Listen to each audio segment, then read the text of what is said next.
Hello दोस्तों, स्वागत है आपका। तो आज हम स्टार्ट करेंगे कौन सा। आज हमारा 27 फेब का लास्ट शिफ्ट का मैथमेटिक्स का हम पेपर सॉल्व करने वाले थे। ठीक है, थोड़ा जो है कुछ दिन से वीडियो नहीं डाल पाई क्योंकि बीसीए स्टूडेंट का एग्ज़ाम था, तो मेन फोकस जो है बीसीए का सिलेबस पे हम कर रहे थे क्योंकि उनका कल ही एग्ज़ाम था 16 अप्रैल को। ठीक है, तो हमारा एक HPJBT कमीशन में जो अभी रिसेंटली जो एग्ज़ाम हुआ था 25 से 27 फेब तक, तो उसमें हमने 25 के तीनों शिफ्ट के पेपर सॉल्व कर लिए थे। 25 हम कर चुके हैं, 26 के भी हम सॉल्व कर चुके थे, 27 की भी हम 2 शिफ्ट फर्स्ट और सेकंड कर चुके थे। ठीक है, कौन सी बची थी? थर्ड शिफ्ट, जो हम आज लेकर आए। ठीक है, जो मैं आज सॉल्व करने वाली हूँ 30 क्वेश्चन। ठीक है, शिफ्ट 3 के जो है 27 फरवरी को जो पेपर था शिफ्ट 3 में जो 30 क्वेश्चन मैथमेटिक्स के थे वो सॉल्व करने वाले हैं मैथ के। ठीक है, जो आपको जो बाइलिंगुअल देखने को मिलेंगे। तो चलते हैं क्वेश्चन की तरफ। फर्स्ट क्वेश्चन है हमारा, a rectangular park has diagonal of 25 metre and one side measuring 7 metre, what is the length of the other side. ठीक है, रेक्टेंगुलर पार्क की बात की जा रही है, आयताकार पार्क की। ठीक है, आयत कुछ ऐसे बनता है जिसकी आमने सामने की भुजाएं क्या होती है? इक्वल होती है। ये इसके इक्वल होती है, ये इसके इक्वल होती है, ये होता है। तो एक आयताकार पार्क के विकर्ण की हमें क्या दे दिए? विकर्ण कितना है उसका? डायगोनल। तो इसका डायगोनल क्या बनेगा? ये इसका डायगोनल होगा। तो ये कितना दे दिया इसने? 25 मीटर हमें दे दिया। और एक भुजा क्या दे दी? 7 मीटर। अब ये देखो राइट एंगल ट्रायंगल बन रहा है ना, ये वाला, ये वाला। ठीक है, चाहे ये वाला चाहे ये वाला, ये राइट एंगल ट्रायंगल बन रहा है। तो अगर एक साइड में ये 7 मीटर, मान लो अगर ये 7 है तो ये भी 7 होगी। तो हमें जो दूसरी साइड इसकी निकालनी है, तो ये वाली साइड देखो, ये वाली साइड तो हमें विकर्ण तो इसने दे दिया 25 मीटर है, यानी हाइपोटेनिस 25 मीटर। तो ये हमें फाइंड करना है, इसको मैं एक्स मान लेती हूँ। ठीक है, अब डायगोनल यहाँ पे लिख लो, जो जो हमें गिवन इन्फॉर्मेशन। डायगोनल हमें दे दिया 25 मीटर, यानी ये क्या है? हमारा हाइपोटेनियस। ठीक है, और हमें एक साइड दे दी, एक साइड दे दी इसने कौन सी? 7 मीटर। अदर साइड हमें क्या करनी है? फाइंड करनी है। ठीक है, ये हमें फाइंड करनी है। तो इसमें क्या लगेगी? Pythagoras theorem, Pythagoras theorem. ठीक है, पाइथागोरस क्या होती है हमारी? हाइपोटेनस का स्क्वायर इक्वल्स टू परपेंडिकुलर का स्क्वायर प्लस बेस का स्क्वायर। हाइपोटेनस कितना दिया हमें? 25 का स्क्वायर इक्वल्स टू परपेंडिकुलर कितना दे दिया? 7 का स्क्वायर प्लस बेस हमें क्या करना है? फाइंड करना है।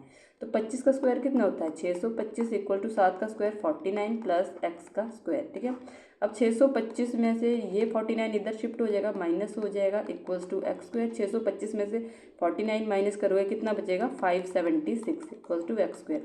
अब यहाँ पे एक्स स्क्वायर निकालना है, तो एक्स इक्वल टू स्क्वायर कहाँ जाएगा? इधर स्क्वायर रूट बन जाता है। 576 किसका स्क्वायर रूट होता है? सबको पता है 24 मीटर। तो ये साइड कितनी आ जानी थी हमारी? 24 मीटर आ जानी थी। तो ऑप्शन कौन सा था? Option A is the right answer. ठीक है, नेक्स्ट क्वेश्चन है हमारा, द सम, ये है हमारा एपी से क्वेश्चन दिया गया। The sum of 3 consecutive terms of an arithmetic progression is 27। ठीक है, यानी 3 हमारी क्रमागत पद होंगे जिनका योगफल कितना दिया है? 27 दिया है। And their product is 504। ठीक है, if the common difference D less than equals to 0 then what will be the fourth term of the sequence. तो इसमें हमें करना क्या पड़ेगा? सबसे पहले तो हमें जो गिवन इन्फॉर्मेशन है इससे हम क्या निकाल सकते हैं। देखो, कॉन्जिक्यूटिव आपका एपी के कॉन्जिक्यूटिव टर्म्स कौन से हम लेते हैं? मान लो एक हमने बीच का टर्म मैं ले लेती हूँ, ए मैंने टर्म ले लिया। ठीक है, अगला टर्म क्या होगा? ए प्लस डी होगा। उसमें हम जो कॉमन डिफरेंस जोड़ते जाते हैं, इससे पिछला टर्म क्या होगा? यानी डी को माइनस करेंगे, ए माइनस डी। तो ये हमारे क्या होंगे? कॉन्जिक्यूटिव टर्म होंगे। और इन तीनों का जो है सम कितना दिया है? सम कर दो। सम हमें दिया है, देखो इसका क्या दिया? अरिथमेटिक टर्म्स का क्या दिया हमें? इसका सम दिया है। ठीक है, इनका हमें योगफल कितना दिया है? 27 दिया है। तो 27 से यहाँ निकाल दो। ए प्लस ए कितना हो जाएगा? 3a माइनस डी प्लस का डी कैंसल। 3a कितना आ गया? 27। तो a की वैल्यू कितनी आ गई यहाँ पे? 27/3, 3 9 जा 27। तो a की वैल्यू तो आ गई जी 9। ठीक है, यानी a की वैल्यू हमारी ये कितनी आ गई? 9 आ गई, यानी मिडिल टर्म हमें मिल गई। ठीक है, अब हमारे टर्म्स क्या बनेंगे? टर्म्स हमारे बन जाएंगे, यहाँ तो 9 आ गई मिडिल टर्म, और एक टर्म आ जाएगी 9 माइनस डी, और नेक्स्ट आ जाएगी 9 प्लस डी। ये 3 टर्म्स आ गए। अब इसके बाद इसने हमें दिया है कि देयर प्रोडक्ट, इनका जो गुणनफल कितना है, इन टर्म्स का जो गुणनफल कितना है वो है 504। अब अगर मैं इनका गुणनफल ले लेती हूँ, यहीं पे कर देते इसको, 9 minus D into 9 plus D, इनका गुणनफल हमें दे दिया 504।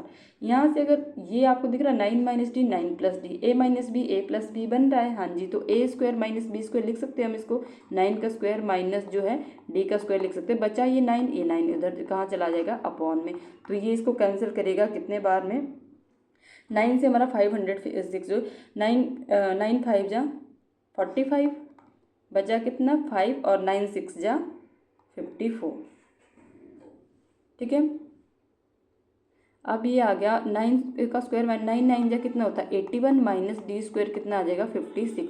अब यहाँ से minus D square as it is रखो और ये 56 माइनस 81 उधर जाके माइनस हो गया, तो माइनस डी स्क्वायर की वैल्यू कितनी आ गई, तो ये आ गया हमारे पास माइनस का 25। माइनस करो इसको तो माइनस से माइनस तो कैंसिल, तो डी स्क्वायर आ गया 25 और डी की वैल्यू आ गई +-5। अब हमने डी की वैल्यू भी फाइंड कर ली, कॉमन डिफरेंस +-5। अब 5 कॉमन डिफरेंस +5 हो गया या -5, इसको यहाँ करेंगे अब इसके बाद, ठीक है। अब डी हम लेंगे क्या -5। अब -5 क्यों लेंगे, क्योंकि क्वेश्चन में बोला है कि डी क्या होगा <0, ठीक है। बिकॉज क्या हमारे पास जो हमें दिया है डी <0, तो <0 तो माइनस में ही होगा ना, तो डी की वैल्यू आ गई -5।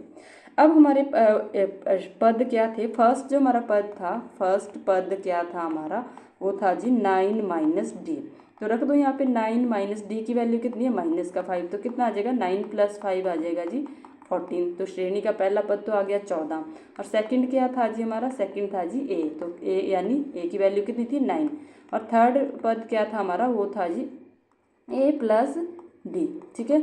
ए प्लस डी यानी 9 प्लस डी था, 9 प्लस डी, तो 9 प्लस डी की वैल्यू कितनी है -5, तो 9 माइनस 5 कितना आ जाएगा 4। अब फोर्थ पद क्या आ जाएगा हमारा, हमें फोर्थ निकालना है इसका, तो फोर्थ हो जाएगा हमारा, यानी जो हमारा थर्ड पद है इसमें हम क्या जोड़ देंगे, थर्ड पद में हम जोड़ देंगे कॉमन डिफरेंस, जिसको हम इसमें हम डी जोड़ देंगे, तो 4 प्लस में अगर मैं कॉमन डिफरेंस -5 है जोड़ दूँ तो कितना आ जाएगा 4 - 5 यानी -1। तो फोर्थ पद क्या आना था हमारा -1। इसको आप ऐसे भी तो फोर्थ पद यहाँ पे ऑप्शन डी, ठीक है। नेक्स्ट क्वेश्चन है हमारा question number 3, which of the following statement is true regarding rational number. Rational number जो परिमेय संख्याओं के संबंध में निम्न में से कौन सा कथन सही है, ठीक है।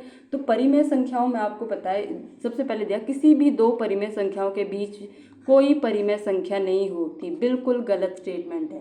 देखो परिमेय संख्याओं के बीच में जो है परिमेय संख्याएं होती है, जैसे मैं आपको 1 और 2 दूँ, ये एक परिमेय संख्या है, तो इनके बीच में परिमेय संख्या होगी, क्यों हो, देखो इनके बीच में 1.25 आएगा, 1.5 भी आएगा, 1.75 1 बहुत सारी वैल्यू आएगी, और इसको आप रैशनल नंबर की फॉर्म में लिख सकते हो। 1.25 हम लिख सकते हैं ना 125/100, ठीक है, तो रैशनल नंबर होता है। तो ये तो इसने गलत बोल दिया कि कोई भी जो उसमें परिमेय संख्या नहीं होती इनके बीच। सेकंड बोला किसी भी दो परिमेय संख्याओं के बीच केवल एक ही परिमेय संख्या हो सकती है। इसने बोला देयर इज ओनली वन, क्या एक ही रैशनल नंबर होगा। देखो मैंने आपको एग्जाम्पल, बहुत सारे इनफाइनाइट रैशनल नंबर होते हैं इनके बीच में, तो ये भी स्टेटमेंट गलत है। Rational numbers can not be negative, rational number आपका नेगेटिव नहीं हो सकता। क्यों नहीं हो सकता, अगर मैं -1/2 लिखूँ p/q की फॉर्म में, ये भी रैशनल नंबर है, तो ये भी स्टेटमेंट गलत बताया इसने। Between any two distinct rational number there is always at least one rational number. ये बोला किसी भी दो भिन्न परिमेय संख्याओं के बीच में कि सदैव जो कम से कम एक परिमेय संख्या होती ही है। देखो कम से कम बोला इसने, एक तो होती है, इसका मतलब है कि कम से कम एक तो होगी, इससे ज़्यादा भी हो सकती है, तो इसका मतलब ये बिल्कुल सही है, क्योंकि रैशनल नंबर के बीच में जो इनफाइनाइट जो है परिमेय संख्याएं होती है, तो कम से कम एक बोला इसने, तो ज़्यादा से ज़्यादा बहुत सारी हो सकती है। अगर यहाँ पे एटलीस्ट वर्ड यूज़ नहीं किया होता, सिर्फ ये दिया होता कि यहाँ पे जो सिर्फ एक इनके बीच में परिमेय संख्या तो ये भी स्टेटमेंट गलत होना, पर इसने एटलीस्ट वर्ड यूज़ कर किया ना कि कम से कम जो है एक तो होती है, बाकी इससे ज़्यादा भी हो सकती है, ठीक है। तो इसमें जो है रैशनल नंबर के बीच में इनफाइनाइट रैशनल नंबर होते हैं, ठीक है। तो option D is the right answer. Next question हमारा क्वेश्चन नंबर 4 पैरेललोग्राम से दिया है। पैरेललोग्राम से भाई बहुत क्वेश्चन आए हुए एग्जाम में, ठीक है। एक समांतर चतुर्भुज में एक कोण की माप 70 डिग्री है, इसके आसन कोण का माप क्या होगा। अब आपको पता है जो पैरेललोग्राम होता है उसके आसन कोण जो होते हैं, आसन कोण जो उसका आसन कोण होगा उन दोनों कोण का सम कितना होता है 180 डिग्री। मैंने आपको बताया था, आपको पैरेललोग्राम ऐसे बनता है, कुछ ये इसके पैरेलल ये इसके पैरेलल, और इनकी जो अपोजिट साइड क्या होती है इक्वल ठीक है। सारी ये इसके इक्वल होती है, ऑपोजिट साइड इनकी इक्वल होती है, ठीक है। अब पैरेललोग्राम मान लो ये 70 डिग्री का एंगल है, तो इसका आसन कोण कौन सा होगा? या तो इसका आसन कोण ही होगा जो इसके जो है सम्मुख भुजा होती है, या फिर इसका आसन कोण ही होगा, ठीक है। तो इन आसन कोणों का योग कितना होता है? 180 डिग्री होता है। अगर ये 70 है तो इस एक्स मान लो, तो 70 degree plus x equal to 180, ठीक है। तो x की वैल्यू कितनी आ जाएगी? 180 माइनस 70 डिग्री, तो x आ जाएगा आपका 110 डिग्री। तो क्या आएगा? Option D. नेक्स्ट क्वेश्चन है क्वेश्चन नंबर 5। यदि एक वर्गाकार पार्क की भुजा 14 मीटर से बढ़ाकर 16 मीटर कर दी जाए तो क्षेत्रफल में कितनी वृद्धि होगी? ठीक है, यानी पहले वर्गाकार पार्क की भुजा कितनी थी? 14 मीटर थी, फिर उसको बढ़ा दिया गया। कितना बढ़ा दिया? इसको 2 मीटर और बढ़ा दिया, यानी 16 मीटर कर दिया। तो क्षेत्रफल में कितनी वृद्धि होगी? ठीक है, पहले 14 थी, फिर 16 मीटर कर दी। कितनी वृद्धि हो रही है? 2 मीटर की वृद्धि हो रही है। तो अगर मैं इसको बेसिक तरीके से करूँ तो आप खुद देखो, आपके पास साइड दी गई है 14 मीटर, तो एरिया क्या होगा? एरिया ऑफ स्क्वायर क्या होता है? उसका होता है साइड का स्क्वायर, यही होता है, ठीक है। तो साइड का स्क्वायर यानी 14 का स्क्वायर कितना हो जाएगा? 14 का स्क्वायर कितना होता है? 196 मीटर स्क्वायर। फिर इसने बोला 14 मीटर से बढ़ाकर हमने साइड कितनी कर दी? हमने कर दी जी 16 मीटर। अब न्यू एरिया क्या हो जाएगा? यहाँ पे न्यू एरिया लिख देती हूँ। न्यू एरिया हो जाएगा 16 का स्क्वायर, साइड का स्क्वायर। 16 का स्क्वायर कितना होता है? 256 मीटर स्क्वायर। अब देखो वृद्धि कितनी हुई? जो पहले वाला एरिया और नए वाले एरिया में इसने ये बोला ना, तो क्षेत्रफल में कितनी वृद्धि हुई? तो वृद्धि क्या होगी? इसमें जो इंक्रीज आया, इंक्रीज इन एरिया कितना आया? 256 में से जो 196 माइनस कर दो, फिर देख लो कितना इसमें इंक्रीज आया। तो ये आया 6 माइनस 6 0, 15 माइनस 9 कितना होता है? 6। तो ये आ गया आपका 60 मीटर स्क्वायर का जो इसमें इंक्रीज आया था। तो option B is the right answer, ठीक है। नेक्स्ट क्वेश्चन है हमारा क्वेश्चन नंबर 6 में क्या दिया? If the base of a parallelogram is 5 centimetre. ये हमारा समांतर चतुर्भुज से दिया है, ठीक है। समांतर चतुर्भुज का ये क्वेश्चन है, पैरेललोग्राम से है। इससे पहले जो हमारा क्वेश्चन पहले भी पैरेललोग्राम से दिया था। 5 centimetre and it's height is 4 centimetre. अगर मैं आपको ये पैरेललोग्राम बनाऊँ, ये पैरेलल एक दूसरे के, ठीक है, ये ऐसे हमारा पैरेललोग्राम बनता है। तो इसमें क्या दे दिया? इसका आधार कितना है? आधार हमें दे दिया 5 सेंटीमीटर, और इसका हाइट दे दिया। अगर मैं यहाँ पे इसको परपेंडिकुलर ड्रॉ करूँ, ये क्या होता है? इसका हाइट होता है। तो हाइट कितनी दे दी इसकी? 4 सेंटीमीटर दी। तो इसका क्षेत्रफल ज्ञात करना है। जब भी आपके पास पैरेललोग्राम का जो है हाइट दे दी जाए, बेस दी जाए, तो डायरेक्ट इसमें फॉर्मूला लगा लो। बेस कितना दिया है? बेस दिया है इसने 5 सेंटीमीटर। हाइट कितनी दी है? हाइट दी है जी 4 सेंटीमीटर। तो इसमें जो है एरिया क्या आ जाएगा? एरिया ऑफ पैरेललोग्राम कितना होगा? Base into height. कितना होगा? Base into height. बेस कितना है मेरा? 5, हाइट कितनी है? 4, तो 5 और जा 20 सेंटीमीटर स्क्वायर, ठीक है। तो 20 स्क्वायर सेंटीमीटर का है, ऑप्शन बी इसका करेक्ट आंसर होना था। नेक्स्ट क्वेश्चन है question number 7। If cos A equal to sine 60 degree. ये हमारा ट्रिग्नोमेट्री से क्वेश्चन है, तो हमें वैल्यू निकालनी है एंगल ए की। इस एंगल ए की वैल्यू निकालनी है। तो अगर हमें दे दिया, क्या दे दिया? If cos A equal to किसके इक्वल है? साइन 60 डिग्री के, ठीक है।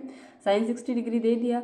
अब आप खुद देखो साइन 60 डिग्री की वैल्यू कितनी होती है? साइन 60 डिग्री की वैल्यू होती है √3/2। ये आपको चार्ट में बता चुकी कैसे निकालते हैं, ये आपको आना चाहिए। इसकी वैल्यू जरूरी है, तभी आप इसमें वैल्यू पुट कर पाओगे, ठीक है। अब कॉस किस एंगल पर? अब साइन तो हमें √3/2 दिख गया ये साइड, ठीक है। अब कॉस को देखो, कॉस किस एंगल पर जो है √3/2 होता है। इसकी वैल्यू मैं लिख देती हूँ √3/2, ठीक है। किसकी? कॉज ए की आगे। अब कॉज ए हमें कॉज थीटा चेक करना है। √3/2 कहाँ पे होता है? तो कॉज का जो वैल्यू होता है, कॉज 30 डिग्री पर क्या होता है? √3/2 होता है। तो अगर मैं इसको कॉज 30 लिखूँ, इसको √3/2, तो एक ही मान है, क्योंकि कॉज 30 की वैल्यू क्या होती है? कॉज 30 डिग्री की वैल्यू भी √3/2 ही होती है। तो एक दूसरे को इक्वल लिख दिया। तो यहाँ पे क्या है हमारे पास? √3/2, ठीक है। यानी cos 30 की वैल्यू कितनी है? √3/2। अब cos 30 की वैल्यू हमने √3/2 ले ली, तो यही तो हमें फाइंड करना था कि एंगल ए की वैल्यू कितनी होगी। हमें दे दिया था cos a equal to sine 60 degree. तो cos 30 इक्वल टू, ये देखो साइन, इसको हम एक दूसरे के इक्वल लिख सकते हैं। cos a equal to sine 60 degree. तो cos 30 की वैल्यू जो कितनी आ रही है? √3/2। तो यहाँ पे लिख लो इसको, cos A equals to cos 30 degree. तो ए की वैल्यू कितनी आ रही, ए की वैल्यू आ रही 30 डिग्री, तो एंगल कितना आना था, option A 30 degree. Next question है हमारा क्वेश्चन नंबर 8। ठीक है, क्वेश्चन नंबर 8 में क्या दिया है कि एक स्कूल में जो एक विद्यालय में विद्यार्थियों की लंबाई मापकर उन्हें अंतराल में समूहीकृत किया जाता है। माध्यिका वर्ग की पहचान की जाती है लेकिन उसकी बारंबारता की वास्तविक से अधिक बताकर गलत रिपोर्ट किया गया है। यह परिकलित माध्यिका को किस प्रकार प्रभावित करता है। ठीक है, मतलब आपको जो है एक स्कूल में क्या दिया, in school student heights are measured, आपको स्टूडेंट की हाइट मेजर करनी है, and grouped in intervals, the median class is identified, हमें मीडियन क्लास जो है आइडेंटिफाई करनी, जो मीडियन इसका निकालना, मेन क्या है इसका, किसका बात की है, मीडियन हमें फाइंड करना है। But its frequency is reported higher than the actual value by mistake, जो इसकी फ्रीक्वेंसी थी वो एक्चुअल वैल्यू से जो हायर यानी ज़्यादा लिख दी गई है। तो how will this affect the calculated median, तो ये कैलकुलेटेड मीडियन पर क्या इफेक्ट डालता है। तो आप खुद देखो, मीडियन का फॉर्मूला क्या होता है, मीडियन होता है हमारा L प्लस, ठीक है, यही होता है ना, L plus n/2 minus cumulative frequency upon frequency into height, यही होता है। ठीक है, तो अब अगर जो है इसने बोला कि अगर फ्रीक्वेंसी को, जो हमारी ये फ्रीक्वेंसी है, जो फ्रीक्वेंसी एक्चुअल थी छोटी होती है, तो फ्रीक्वेंसी को क्या किया इसने, एक्चुअल से जो कितना बढ़ा दिया, एक्चुअल से जो है क्या कर दिया, इसको ज़्यादा कर दिया, इंक्रीज कर दिया। ठीक है, तो आप खुद देखो डिनोमिनेटर हमारा बड़ा हो जाएगा, अगर डिनोमिनेटर बड़ा हो रहा है, अगर फ्रीक्वेंसी क्या आ रही है, बड़ी हो रही है, ग्रेटर हो रही है, बढ़ रही है, तो फ्रीक्वेंसी अगर बढ़ गई तो जो हमारा ओवरऑल ऊपर जो वैल्यू होएगी उसमें क्या चेंज आएगा, वैल्यू कम होगी ना। जब पहले तो छोटी वैल्यू से डिवाइड करता, बड़ी वैल्यू से जब डिवाइड करो तो ये वैल्यू क्या होगी, और कम होती जाएगी। तो यहाँ देखो the value of median will decrease, क्या जो है मीडियन की वैल्यू डिक्रीज होगी। हाँ जी, देखो जो मीडियन पहले आ रहा था वो जो है अब फ्रीक्वेंसी बढ़ गई है, मान लो ऊपर मान लो 20 था, नीचे फ्रीक्वेंसी कितनी थी, 10 थी। ठीक है, मान लो तो इसका जो मीडियन कितना आना था 2, बट अगर मैं फ्रीक्वेंसी को बढ़ा देती हूँ, फ्रीक्वेंसी को मैं मान लो 15 कर देती हूँ, तो ये कितना आएगा, ये तो 1 पॉइंट समथिंग आएगा, मतलब हमारा मीडियन में क्या होगा, डिक्रीज होगा। तो करेक्ट आंसर क्या था, the value of median will decrease, option is the right answer. The value of median will equal नहीं होना था मीन के, there will be no effect, इसमें इफेक्ट नहीं पड़ेगा, नहीं इफेक्ट पड़ेगा, वो कम हो जाएगा हमारा median. The value of median will increase, माध्यिका का मान अधिक हो जाएगा, तो माध्यिका का मान अधिक नहीं होना था, डिक्रीज होना था, तो option A is the right answer. ठीक है, नेक्स्ट क्वेश्चन है question number 9। A person has ₹90 consisting only of ₹10 and ₹5 notes. If the number of ₹10 notes is 3 more than the number of ₹5 notes, how many ₹5 notes does he have? ठीक है, एक व्यक्ति के पास देखो total कितना money है, total उसके पास जो पैसे हैं, टोटल मनी उसके पास है 90 रुपीज़। ठीक है, जिसमें केवल ₹10 और ₹5 के नोट है। अगर मैं यहाँ पे नोटों की संख्या लिखूँ, नोट्स लिख देती हूँ मैं। ठीक है, देखो 10 रुपये का नोट उसके पास है, सॉरी 10 रुपये का नोट है, 5 रुपये का नोट है। यदि 10 रुपये के नोटों की संख्या 5 रुपये के नोटों की संख्या से 3 अधिक है। अब हमें 5 रुपये के नोटों की संख्या पता नहीं है, तो इसको मैं x मान ले देती हूँ। 10 रुपये के नोटों की संख्या इसने क्या बोली, इससे जो 3 अधिक है, यानी x + 3 होगी, यही होगा ना। अब हमें निकालना कि उसके पास 5 रुपये के कितने नोट हैं। देखो 10 रुपये के उसके पास x + 3 नोट है, तो 10 गुना x + 3, ठीक है, प्लस 5 रुपये के उसके पास x नोट है, तो 5 गुना x, और टोटल जो उसके पास पैसे कितने हैं, ये जो नोट है ये टोटल कितने रुपीज़ हैं, 90 = 90। तो कर दो इसको 10 × x 10x + 10 × 3 30 + 5x = 90। 10x + 5x हो गया हमारा 15x = 90। कॉन्स्टेंट टर्म उधर जाके -30 होगी, तो 15x की वैल्यू 90 - 30 कितना होता है 60।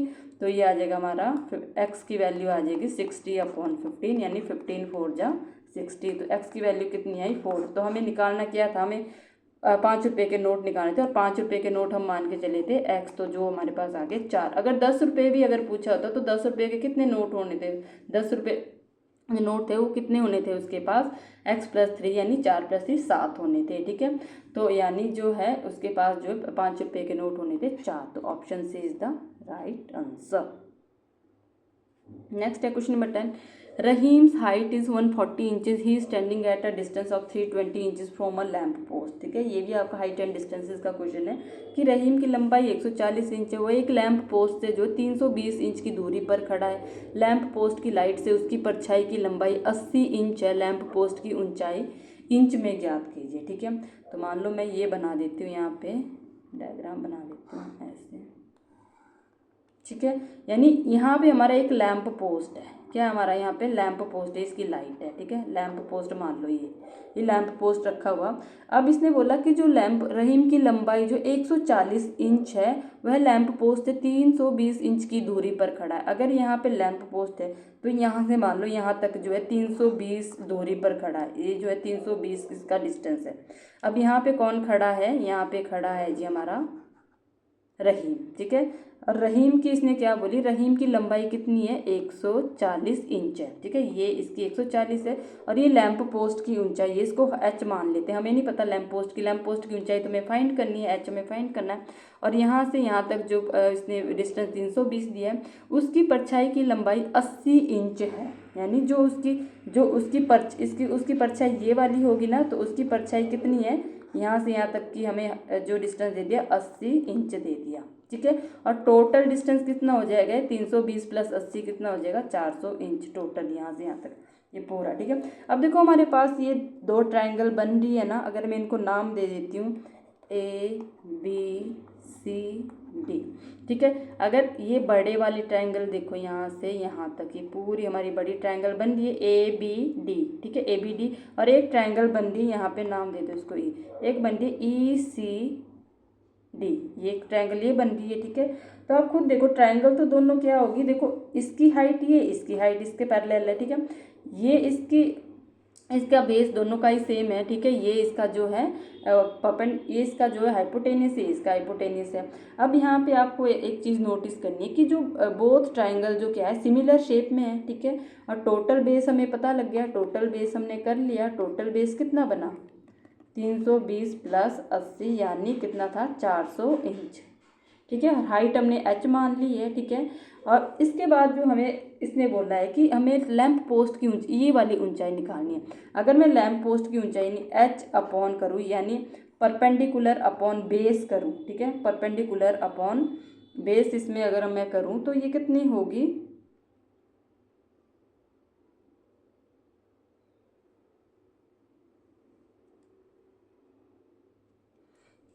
h अपॉन, ठीक है, परपेंडिकुलर अपॉन बेस कितना है, 320, सॉरी पर चला गया ये, 320 ये किसके इक्वल होगा, ये हाइट ये इसके इक्वल होगी, जो इसकी जो रहीम की हाइट है, रहीम की हाइट h को h के इक्वल ही रखो तो 140 इसकी हाइट है, अपॉन में ये पूरा बेस क्या था, ये पूरे ट्राइंगल का बेस था। और यहाँ पे सिर्फ पर जो रहीम का जो ट्राइंगल बन रहा है उसका बेस कितना है, 80 है। ठीक है, 80 है, तो इसको एक दूसरे के इक्वल रख दिया हमने, यानी ये वाला ट्राइंगल इक्वल रख दिया, इसके हाइट अपॉन बेस और हाइट अपॉन बेस। अब इसको जो है कैंसिल कर दो, 0 से जो है 0 कैंसिल। ठीक है, 8 से 32 कैंसिल हो जाएगा, 8 कम 8, 8 चौके 32, 40 आ गया। तो ये हमारे पास कितना आ गया, यहाँ बच गया 14, और 14 गुना 4 कितना हो जाएगा। अच्छा ठीक है, ये जो हमने क्या किया, ये पूरा हमारे पास ये पूरे बड़ी जो ट्राइंगल थी, पूरे ट्राइंगल का क्या था, बेस था, और उसका बेस कितना था, 400 था पूरा, है ना। तो ये 0 से 0 कैंसिल, तो ये कितने बार में, 8 1 जा 8, 8 5 जा 40, 50 आना था। अब कर दो क्रॉस मल्टीप्लाई 50 की 14 के साथ, तो 50 गुना 14 कितना होना है, तो हो जाएगा आपका 14 पंजे 70, 10, तो 700। तो हाइट कितनी आ गई हमारी, 700 मीटर, 700 इंच में पूछी थी, सॉरी, तो ये h पूछा था, हाइट ही तो पूछी, तो आंसर क्या आना था, ऑप्शन ए। ठीक है, नेक्स्ट क्वेश्चन है हमारा 11। क्यूबिक पॉलिनोमियल दिया है हमें, इसके जो जीरोज क्या होते हैं, अल्फा बीटा गामा होते हैं। देखो क्यूबिक पॉलिनोमियल में 3 जीरोज होते हैं, तो find the value of alpha beta gamma. तो अल्फा बीटा गामा की वैल्यू क्या करनी है, यानी प्रोडक्ट इनका निकालना है। तो जब भी हमारे पास क्यूबिक पॉलिनोमियल क्या है, x cube minus 6x² plus 11x minus 6, तो यहाँ पे मैं बोलती हूँ ए हमारा होता है जो एक्स क्यूब का कॉफिशिएंट होता है 1 है, बी की वैल्यू यहाँ पे x² का कॉफिशिएंट है -6, सी की वैल्यू क्या होगी यहाँ पे जो x का कॉफिशिएंट हो जाएगा यानी 11, और डी क्या है हमारा कांस्टेंट हम यहाँ पे -6। अब जब हमें निकालने अल्फा बीटा गामा, तो इसका जो रिलेशन क्या होता है हमारा, product of alpha beta gamma होता है -d/a, यानी d का मतलब होता है कांस्टेंट टर्म, तो माइनस और d की वैल्यू कितनी है -6 अपॉन a की वैल्यू कितनी है 1, तो कितना हो जाएगा माइनस माइनस मल्टीप्लाई करोगे तो 6/1 यानी 6, तो आंसर क्या आना था इसका ऑप्शन डी। ठीक है, 6 इसका करेक्ट आंसर होना था। नेक्स्ट क्वेश्चन है क्वेश्चन नंबर 12। त्रिभुज हमें दिया है, ठीक है, ये भी आपका जो है ये भी क्वेश्चन रिपीट ही आ रहा है बार बार। ठीक है, ट्रायंगल हमें दिया PQR, अगर मैं कोई ट्रायंगल बना देती हूँ PQR, ठीक है, मैंने इसको नाम दे दिया PQR। ठीक है, ये बोल रहा है कि PQR और ट्रायंगल XYZ, एक XYZ ट्रायंगल बना देते हैं। ठीक है, XYZ ट्रायंगल बना देते हैं। ठीक है, इसने बोला PQ इक्वल्स टू XY, जो हमारा ये PQ है ये किसके इक्वल है, XY के इक्वल है। ठीक है, फिर बोला इसने QR इक्वल्स टू YZ, जो ये QR है ये इक्वल्स है हमारा YZ के। ठीक है, ये इसके इक्वल है। फिर बोला SAS नियम का उपयोग करना है हमें, साइड एंगल साइड का यूज करके जो है त्रिभुजों को सर्वांगसम सिद्ध करना है, यानी त्रिभुजों को कॉन्ग्रुएंसेस प्रूव करना है साइड एंगल साइड लगा के। तो अगर देखा जाए तो अगर मैं देखूँ इसने क्या बोला था, मैं ये बोला इसने PQ इक्वल्स टू XY, यही बोला ना PQ किसके इक्वल है, XY के इक्वल है। ठीक है, यही बात किसने PQ इक्वल्स टू XY। ठीक है, अब इसमें ये चीज़ नोट करनी है आपने, यानी PQ हमारा किसके इक्वल था, XY के इक्वल था। तो अब इसमें साइड एंगल साइड कम लगता है जब हमारी दो साइड के बीच का एंगल क्या होना चाहिए था, दो साइड के बीच में एंगल, तो इन दोनों साइड के बीच में एंगल ये आ रहा है और इन दोनों साइड के बीच में एंगल ये आ रहा है। ठीक है, जब हमारा PQ किसके इक्वल है, XY के इक्वल है, और इसने बोला QR किसके इक्वल है, YZ के इक्वल है। ठीक है, यानी यहाँ पे देखा जाए PQ अगर ये इक्वल है तो ये इक्वल, तो PQ और QR में यहाँ देखो कॉमन वर्टेक्स क्या है, Q कॉमन वर्टेक्स है, XY YZ में Y कॉमन वर्टेक्स है, तो एंगल क्या हो गया, एंगल की इक्वल्स टू एंगल Y के इक्वल होना चाहिए था। तो दिख रहा है एंगल की इक्वल्स टू एंगल, तो ऑप्शन ए होना चाहिए, एंगल की इक्वल्स टू एंगल Y, तो option A is the right answer. ठीक है, 13 क्वेश्चन है, in rectangle diagonal AC and BD intersect each other at a point O, if the length of diagonal AC is 10 centimetre, find the length of diagonal BD। ठीक है, इसमें एक आयत दिया है, आयत मैंने अभी आपको बोला जिसकी आमने सामने की जो साइड्स क्या होती है, इक्वल होती है। इसके हमें विकर्ण दे दिए इसने। ठीक है, विकर्ण दे दिए, अगर मैं इनको नाम दे दूँ, ये AB साइड है हमारी, ये CD साइड है, ये इसका विकर्ण AC और एक विकर्ण होगा BD। ठीक है, यही बोला आयत में विकर्ण AC और BD बिंदु O पर परस्पर प्रतिच्छेद करते, यानी O पर ये काटते हैं। यदि विकर्ण AC की लंबाई 10 सेंटीमीटर है, ये AC हमें कितना दे दिया, इसकी वैल्यू पूरी हमें दे दीजिए 10 सेंटीमीटर दे दिए, तो विकर्ण BD की लंबाई क्या होगी, तो इसकी BD की लंबाई क्या होगी। देखो रेक्टेंगल में क्या होता है, ये चीज़ लिख लेना, रेक्टेंगल में यानी आयत में क्या होता है, आयत में जो है डायगोनल्स जो है इक्वल होते हैं, डायगोनल्स यानी विकर्ण क्या होंगे, विकर्ण बराबर होते हैं। ये चीज़ याद रखनी है, अगर ये डायगोनल 10 सेंटीमीटर तो ये भी कितना होगा, 10 सेंटीमीटर होगा। अगर हमारा AC इक्वल्स टू 10 सेंटीमीटर है तो BD भी क्या होगा, BD भी हमारा क्या होगा, 10 सेंटीमीटर होगा, तो correct answer option D. Next question है क्वेश्चन नंबर 14, यदि किसी संख्या को किसी प्राकृतिक संख्या के घन के रूप में व्यक्त किया जा सकता है तो उसके अभाज्य गुणनखंडों के संबंध में निम्नलिखित में कौन सा कथन सदैव सत्य होगा। अब क्यूब का मतलब क्या होता है, क्यूब का मतलब होता है पावर 3, यही है ना, पावर 3 होता है। जैसे मान लो 1 की पावर 3 है तो क्यूब का मतलब क्या है, पावर 3, 2 की पावर 3 कर दूँ तो यानी पावर 3 है।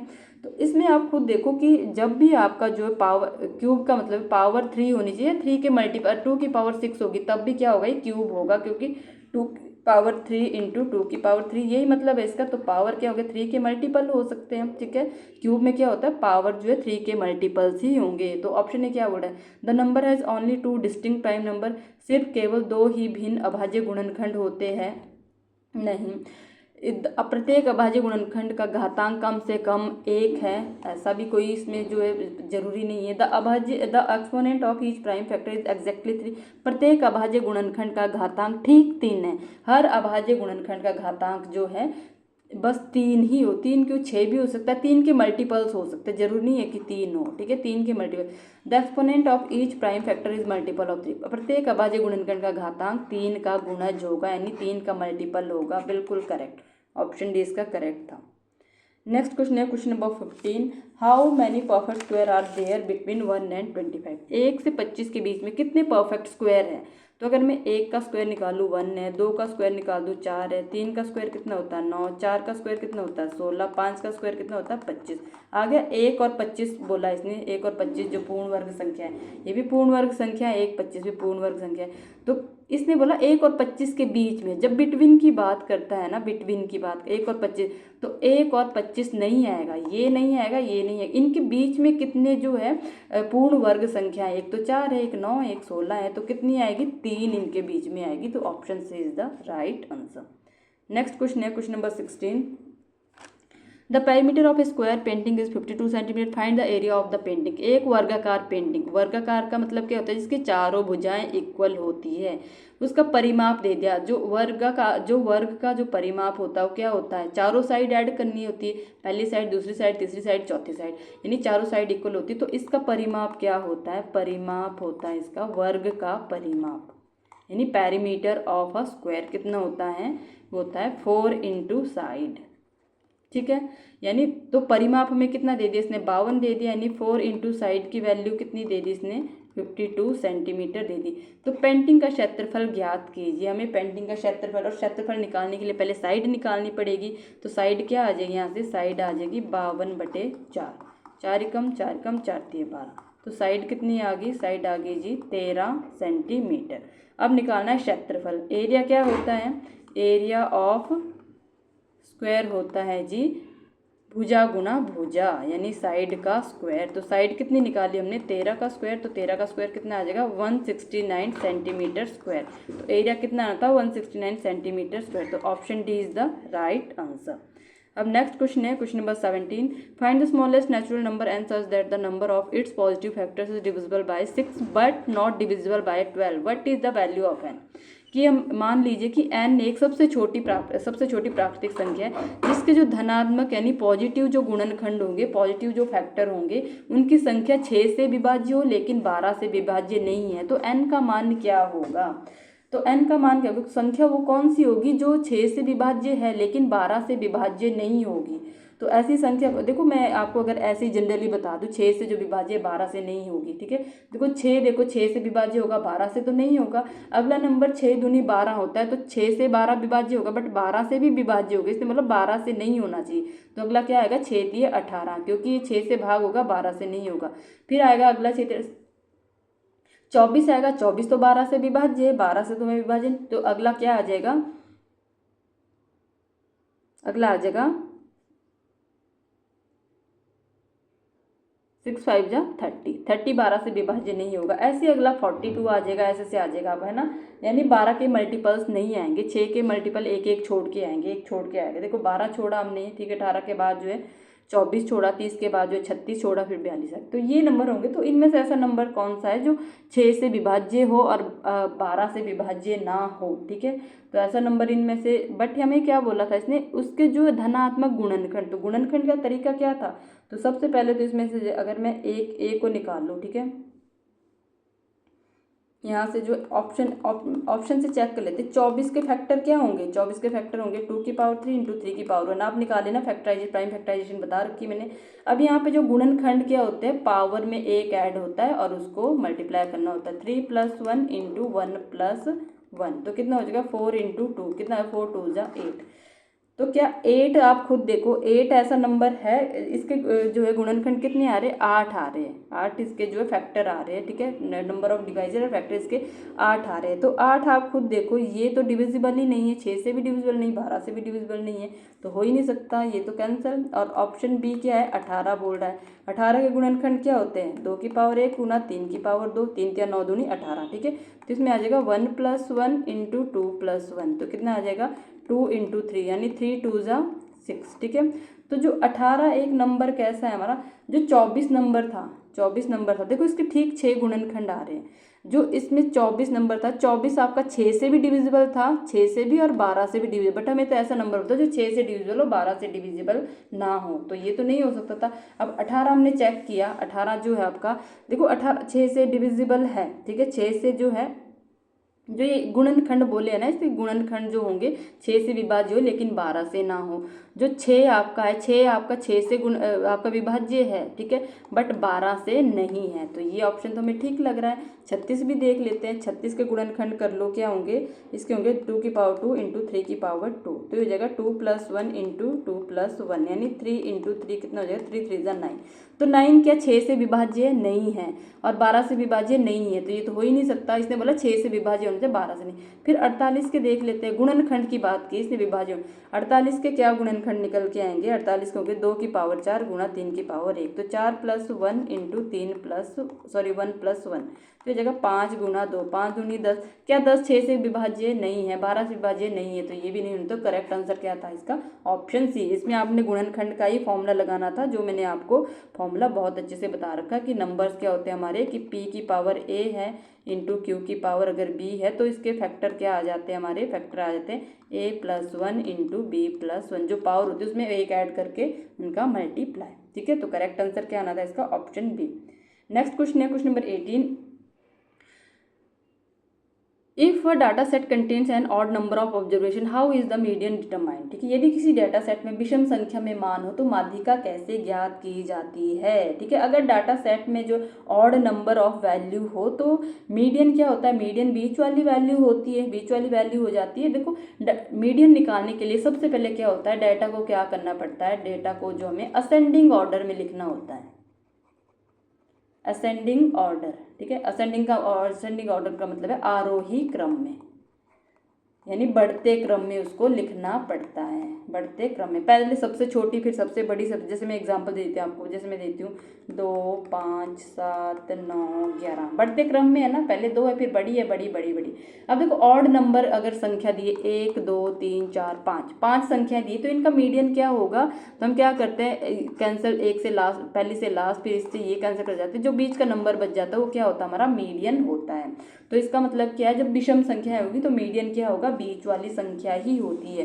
तो इसने बोला कि माध्यिका ज्ञात करने की जाती है किससे, it is the highest value, नहीं, it is the middle value, yes बिल्कुल करेक्ट। मिडल वैल्यू ही क्या होती है, मीडियन होती है, जब हमारा विषम संख्या में डाटा दिया हो, ठीक है।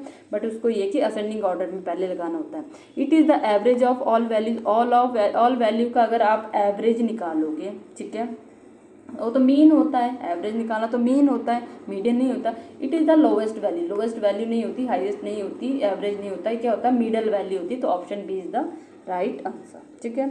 नेक्स्ट क्वेश्चन है हमारा क्वेश्चन नंबर 19 में बोला है कि माशा has a rhombus shaped plot of a land, ठीक है। जो माशा है उसके पास क्या है, एक समचतुर्भुज के आकार का एक भूखंड है और वह चाहती है कि उसका एक पुत्र और एक पुत्री उस भूखंड पर अलग अलग फसलें उगाएं, ठीक है, अलग अलग फसलें उगाएं। इसलिए उसने भूखंड को 2 बराबर भागों में बांट दिया। यदि भूखंड का परिमाप 400 मीटर है और क्या बोलते हैं एक विकर्ण 160 मीटर है, तो प्रत्येक को अपनी फसल उगाने के लिए कितना क्षेत्रफल प्राप्त होगा, ठीक है।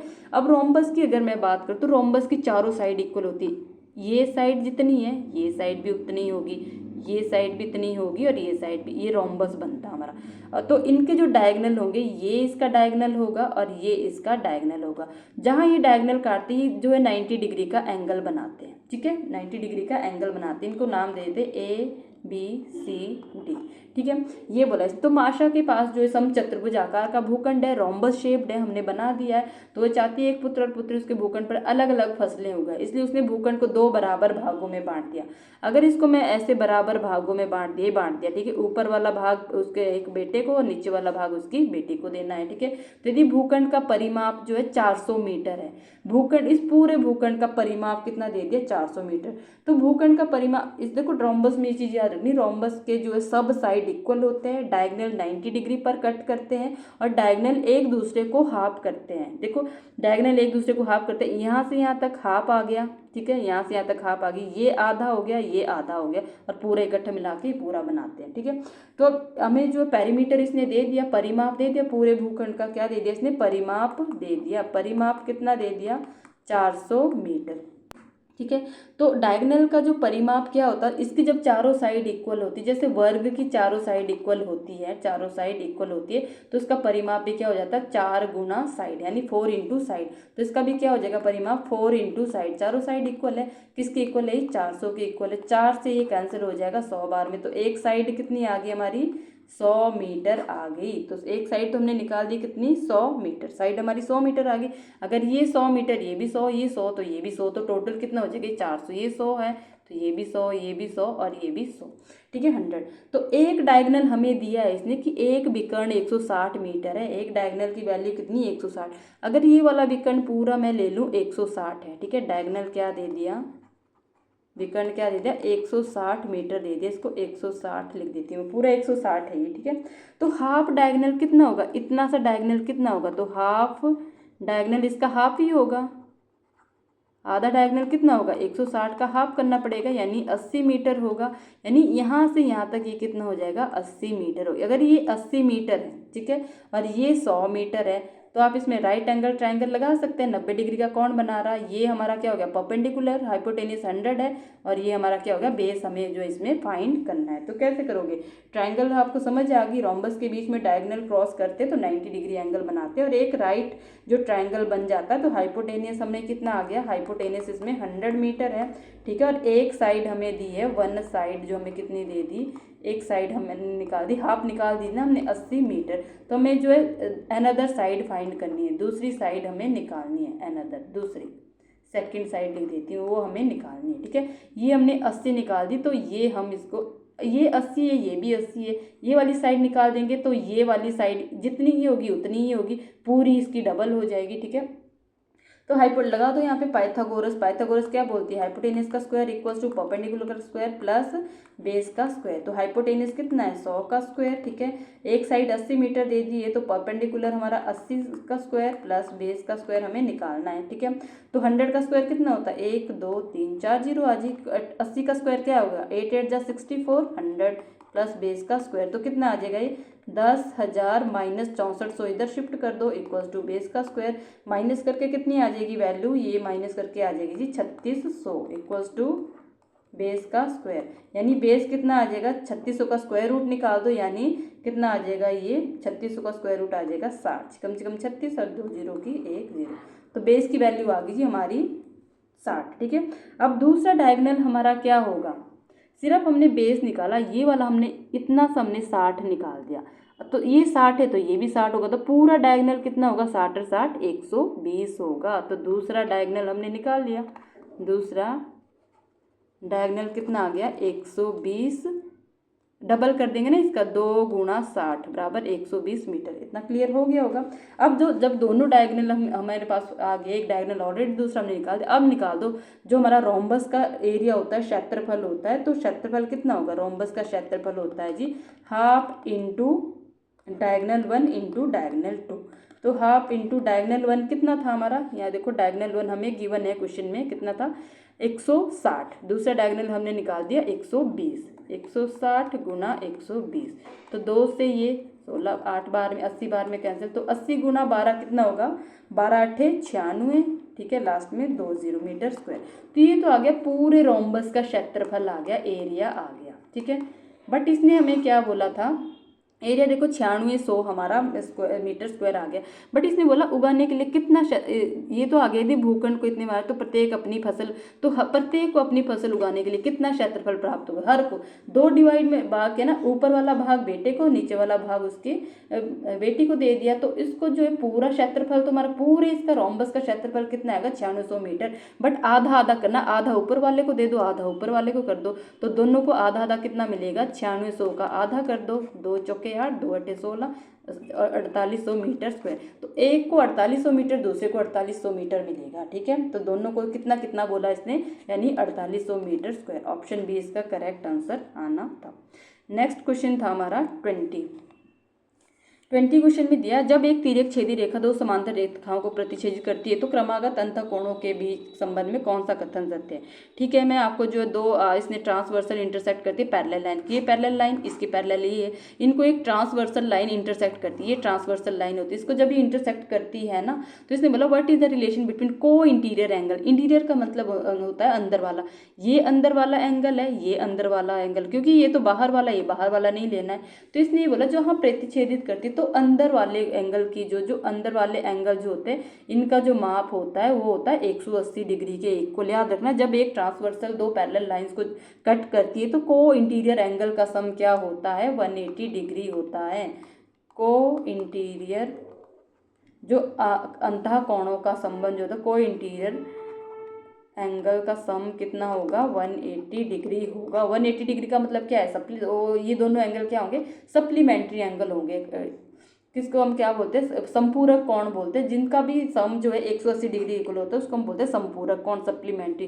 तो दे आर वर्टिकली अपोजिट, क्या ये वर्टिकली अपोजिट है, नहीं है, तो ये तो गलत हो गया। ठीक है, दे आर कॉम्प्लीमेंट्री, कॉम्प्लीमेंट्री का मतलब होता है कि उनका सम 90 डिग्री होना चाहिए, तो गलत है।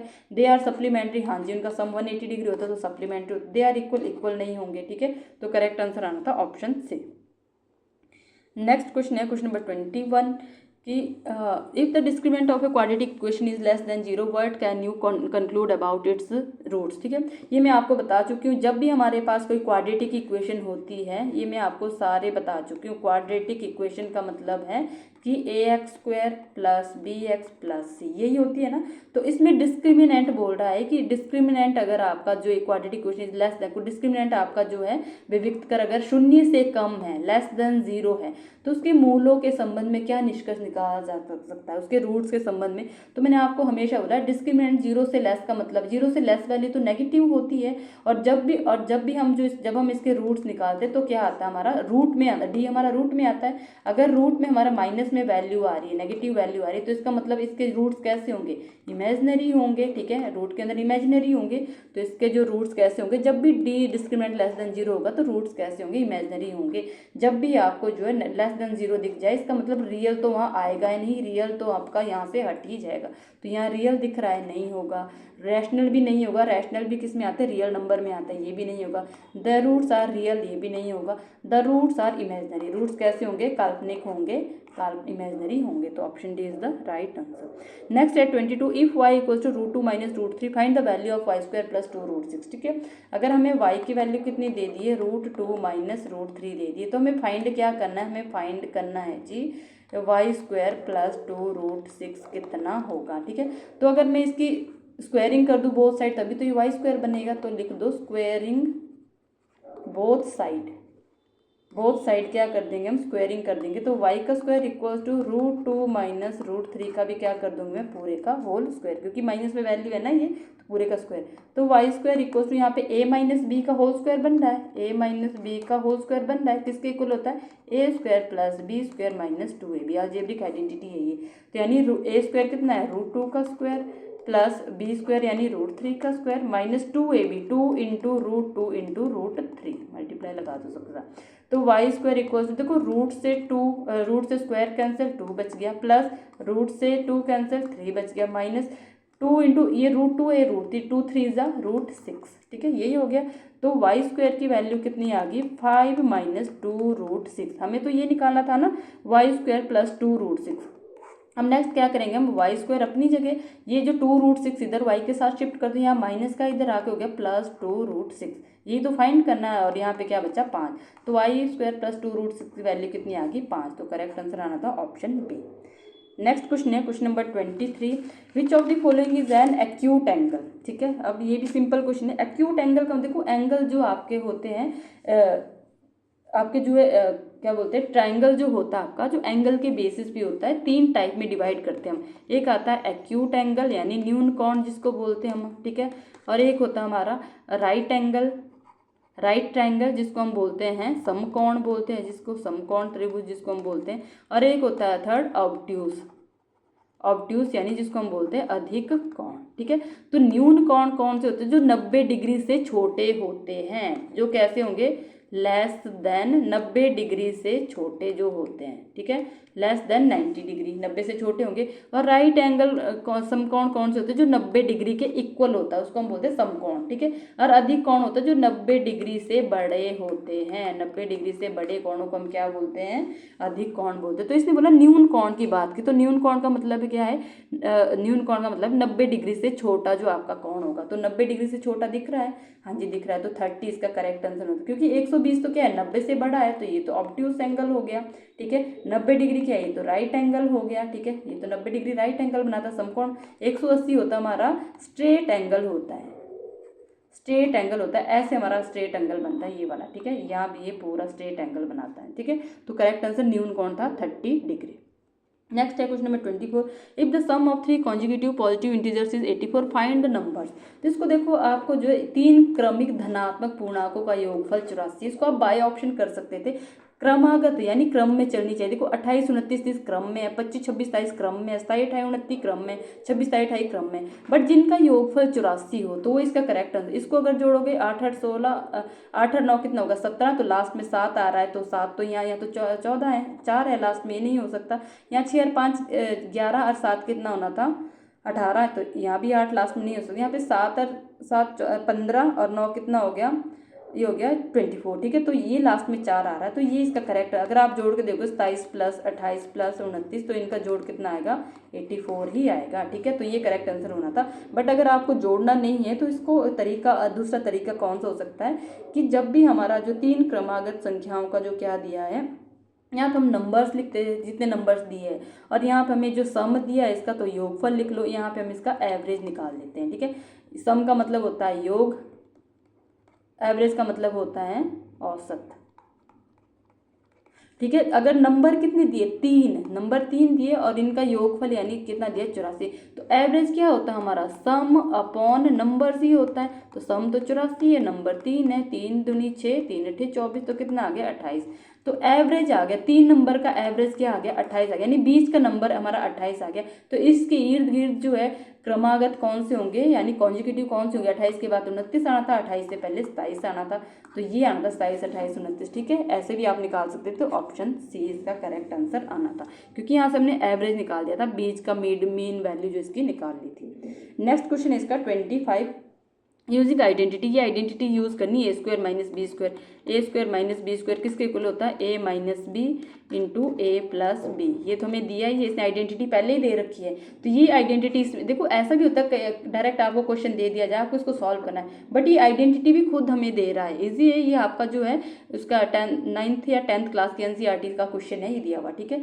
तो 16y² - 25 को इस फॉर्म में कन्वर्ट करो, ठीक है। अगर मैं 16y² को A² बनाना चाहती हूँ तो मैं 16 को 4 का स्क्वायर लिख सकती हूँ, 4 का स्क्वायर एंड y का स्क्वायर, तो इसको हम ये लिख सकते हैं 4y का स्क्वायर लिख सकते हैं। और 25 को मैं क्या लिख सकती हूँ? 5 का स्क्वायर लिख सकती हूँ, तो इसको लगा दो फॉर्मूले में, ठीक है। यानी इसको लिख दो जी हमारा 4y का होल स्क्वायर माइनस 5 का होल स्क्वायर, बन गया A² - B², यानी A - B A+B, यानी ये A है पूरा, ये कितना है? B है पूरा। एक बार इनको माइनस करो, एक बार प्लस करो, 4y - 5 और 4y प्लस का 5, ठीक है, 4y प्लस का 5। तो कहाँ है 4y - 5? देखो ये प्लस प्लस के है, दोनों गलत है, माइनस प्लस 4y - 5, ये हमारे मिल गया आंसर। ये 2y नहीं होना था, ये नहीं है, तो option D is the right answer. फिर हमारा नेक्स्ट है 26 क्वेश्चन है हमारा। In a right angle triangle what is the ratio of the opposite side to the hypotenuse cord. लो राइट एंगल ट्रायंगल बना दो, ये लो राइट एंगल ट्रायंगल बना दी हमने, ठीक है। राइट एंगल ट्रायंगल का मतलब होता है 90 डिग्री का एंगल बनता है। अब इसमें बोला इसने कि कौन सा रेशियो जो opposite side to the hypotenuse, angle के साथ, इसमें देखो एंगल देखो सीधा जो एंगल के पास है, जो एंगल के पास वाली साइड है, एंगल के पास वाली साइड तो क्या होती है हमारी? ये हमारी होती है जी एंगल के पास वाली साइड जो एडजेसेंट साइड होती है, इसको क्या बोलते हैं हम? एडजेसेंट साइड, यानी आसन, इसको साइड, आसन भुजा इसको बोलते हैं। बट एंगल के जो अपोजिट वाली साइड होती है वो क्या होती है हमारी? एंगल के जो सामने है वो क्या होती है? अपोजिट साइड होती है, ठीक है। एंगल के सामने कौन सी है? अपोजिट साइड होती है। तो लिख दो यहाँ पे जो एंगल हमारा बन रहा है, तो एंगल के सामने वाली साइड क्या होगी? अपोजिट होगी, ठीक है। तो अगर ये हाइपोटेनियस है और ये हाइपोटेनियस है, ठीक है, ये एंगल के साइड जो ये अपोजिट होगी, हाइपोटेनियस का अपोजिट क्या होगा, ये होगा, ठीक है, ये अपोजिट साइड होगी। तो यहाँ पे ये हाइपोटेनियस है, ये परपेंडिकुलर है। तो यहाँ पे कौन सा जो है सही बन रहा है, इसने बोला अनुपात किसका बताना हमें, समकोण त्रिभुज में सम्मुख भुजा और कर्ण के अनुपात को ज्ञात करना है हमें, ठीक है। Opposite side to the hypotenuse, यानी अपोजिट का मतलब क्या है, परपेंडिकुलर, परपेंडिकुलर अपॉन जो है, और किसके रेशियो में बताना है, perpendicular ratio opposite side, opposite तो हमारी हाइपोटेनियस है, ठीक है, तो इसमें आ जाएगा हाइपोटेनियस, ठीक है। परपेंडिकुलर अपॉन हाइपोटेनियस क्या होता है, लगा दो, पंडित बद्री प्रसाद हर हर भोले। परपेंडिकुलर अपॉन हाइपोटेनियस ये आ रहा है साइन थीटा के इक्वल होता है, साइन के इक्वल होता है। तो क्या आना था इसमें, टेंजेंट नहीं आना था, सेकंड नहीं था, साइन, ठीक है, तो साइन है, तो साइन इसका आना था, हिंदी में इसको बोलते हैं ज्या, तो साइन इसका करेक्ट आंसर होना था। नेक्स्ट क्वेश्चन था question number 27, using Euclid division algorithm find the greatest number that leaves remainder 5 and 9 when dividing 245 and 1029 respect. हमें देखो यूक्लिड एल्गोरिथम का उपयोग करके जो सबसे बड़ी संख्या, जब भी सबसे बड़ी संख्या निकालनी हो, इसका मतलब हमें क्या निकालना है, HCF हमें फाइंड करना है। और ये बोला है कि जो हमारे पास नंबर दिए, ये दो संख्याएं दी जो क्रमशः 245 को जो हमारे पास रिमाइंडर 5 छोड़ रहा है, 1029 रिमाइंडर 9 छोड़ रहा है, तो 245 में रिमाइंडर कितना आ रहा है, 5। तो इसको अगर मैं 245 में से रिमाइंडर को माइनस कर दूं तो मेरे पास 240 बच जाएगा। जो रिमाइंडर बचता है ना, अगर मैं डिवाइजर से जो है डिवाइड करने पर जो अगर रिमाइंडर आता है, तो नंबर में से जो है रिमाइंडर को जो माइनस कर दो तो हमारा क्या आ जाएगा, नंबर जो डिविजिबल हो जाएगा, ठीक है। दूसरा नंबर मेरे पास है 1029। अब इसमें से रिमाइंडर कितना बच रहा है, इसमें रिमाइंडर बच रहा है जी 9, तो 1029 में से जो है 9 माइनस कर दो तो कितना बचेगा, 1020। अब इन दोनों का हम HCF निकाल सकते हैं। अभी इन नंबर को जो है ऐसा HCF होगा जो इन दोनों नंबर को डिवाइड करेगा। तो इसको मैं लॉन्ग डिवीजन मेथड से निकाल देती हूँ। 1020 को 240 से अगर डिवाइड करूँ मैं, तो 240 चौके कितना होता है, 960, तो कितना आ जाएगा माइनस करके 0, 12 में 6 6, ठीक है, तो 60 बच गया। अब इस 60 से हम इस 240 को गुना करते हैं, तो 60 चौके कितना होता है, 240 होता है। जहाँ पे हमारा रिमाइंडर 0 आता है वही हमारा क्या होता है, HCF। तो HCF क्या आना था, 60 इसका HCF आना था। तो option D is the right answer.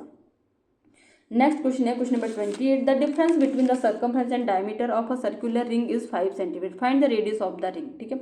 एक वृत्ताकार चूड़ी है, ठीक है, एक हमारा सर्कल है, ऐसा सर्कल है जिसकी परिधि और व्यास का अंतर है। देखो वृत्ताकार का, वृत्त का जो परिधि होती है, वृत्त की परिधि यानी जो सर्कमफ्रेंस होता है हमारा सर्कल का, वो क्या होता है 2πr, और इसका डायमीटर यानी व्यास कितना होता है, ये इसका पूरा व्यास होता है, इसको हम डायमीटर बोलते हैं, ठीक है। अगर इतना हमारा त्रिज्य ये r होता है और ये r होता है, तो पूरा डायमीटर कितना होता है, 2r होता है। तो अगर मैं इसका जो है व्यास लिख दूं, व्यास यानी डायमीटर, तो कितना होगा, 2r होगा, ठीक है। तो इन दोनों का अंतर हमें क्या दिया, 5 सेंटीमीटर दिया है। अंतर का मतलब होता है माइनस 2πr माइनस 2r का अंतर कितना दिया है, 5 दिया है। तो इसमें देखो 2r यहाँ भी है, 2r यहाँ भी, तो 2r कॉमन निकाल दो, यहाँ बच गया पाई, यहाँ बच गया -1 इक्वल्स टू 5, और पाई की वैल्यू 22/7 रखनी है। तो 2r एज इट इज 22/7, पाई की वैल्यू -1 इक्वल्स टू 5। इसको सॉल्व कर दो, क्या आता है 2r, ये आ जाएगा 22 - 7 = 7 अपॉन 7 इक्वल्स टू 5। तो ये आ जाएगा 2r सॉरी मल्टीप्लाई में 2r इंटू 22 में से 7 गया, 22 में से जब हम 7 माइनस करेंगे तो कितना बचेगा, ये बच जाएगा 15, 15/7 इक्वल्स टू 5, ठीक है। अब यहाँ से जो हमें r की वैल्यू निकालनी है, 2r एज इट इज रखो, 5 इधर है, 15/7 कहाँ जाएगा, इसके अपॉन में 15 × 7 यहाँ आ जाएगा, 5 कम 5 5 3 15, ठीक है। तो r की वैल्यू कितनी आ जाएगी, 7/3, 2 भी जाएगा अपॉन में, तो r की वैल्यू आ गई 7/6। जब हम इसको डिवाइड करके देखेंगे तो डिवाइड करके कितना आ जाएगा, ये आ जाएगा हमारे पास 1.1666 आता जाएगा, ये चलता जाएगा। तो इसको अगर मैं लिख दूं, r की वैल्यू 1.167 लिख सकते हैं। इसको जो है एक जो है लास्ट में जो है एक बढ़ा के इसको 1.167 दिख रहा है, 1.1667 भी कर सकते हैं। 1 पॉइंट जैसे 4 डिजिट तक अगर लेना है तो 1.667, ठीक है, 1.1667 जो कि ऑप्शन में ही नहीं है। तो इसमें इसका आंसर ए दिया है, आंसर की में ए दिया है, जो कि नहीं है। हमारा आंसर आ रहा है 7 ये आ रहा 1.167। तो यहाँ पे या तो 1 होना चाहिए था, जो कि नहीं है, ऑप्शन में यही दिया है आपको, देख लेना आप ये वाली रिस्पॉन्स शीट डाउनलोड करके। तो ये क्वेश्चन आंसर आप क्लेम कर सकते थे, क्योंकि ऑप्शन में ही नहीं है, कोई भी ऑप्शन इसका करेक्ट नहीं है, क्योंकि इसका तुम्हारे पास 16666 आ रहा है, तो इसका 1.66 जो है, सॉरी 1.1667 लिख सकते थे, ठीक है। तो इसका करेक्ट आंसर ए दिया है, जो कि ऑप्शन में नहीं है। नेक्स्ट हमारा सेकंड लास्ट क्वेश्चन है आज का। इसमें दिया है कि which statement best describe the existence of a rational number between any two distinct rational. देखो रिपीट क्वेश्चन इसी शिफ्ट का, रैशनल नंबर के बीच में जो कौन सी स्टेटमेंट सही है, अभी भी हमने किया था, स्टार्टिंग में ही किया था। कोई क्वेश्चन नंबर कौन सा था हमारा, एक सेकेंड में देख लेती हूँ। अभी हमने किया था ये वाला रैशनल नंबर वाला क्वेश्चन जो है, हाँ जी, हमने क्वेश्चन नंबर 3 भी दिया था, क्वेश्चन नंबर 29 भी सेम क्वेश्चन इन्होंने डाल दिया। तो रैशनल नंबर में क्या होता है, मैंने आपको बताया था, दो डिस्टिंक्ट रैशनल नंबर के बीच में जो है इनफाइनाइट रैशनल नंबर हो सकते हैं। तो ये बोला किन्हीं दो भिन्न परिमेय संख्याओं के बीच अपरिमित रूप से कई परिमेय संख्या होती है। There are infinitely many rational number between any two distinct rational number. बिल्कुल सही बात बोल रहा है, ठीक है, कि इसके बीच में जो है कई जो है इनफाइनाइट रैशनल नंबर हो सकते हैं इनफाइनाइटली में। बी में क्या बोला है, किन्हीं दो भिन्न परिमेय संख्याओं के बीच केवल एक ही परिमेय संख्या होती है। इसने बोला इट इज एग्जैक्टली 1।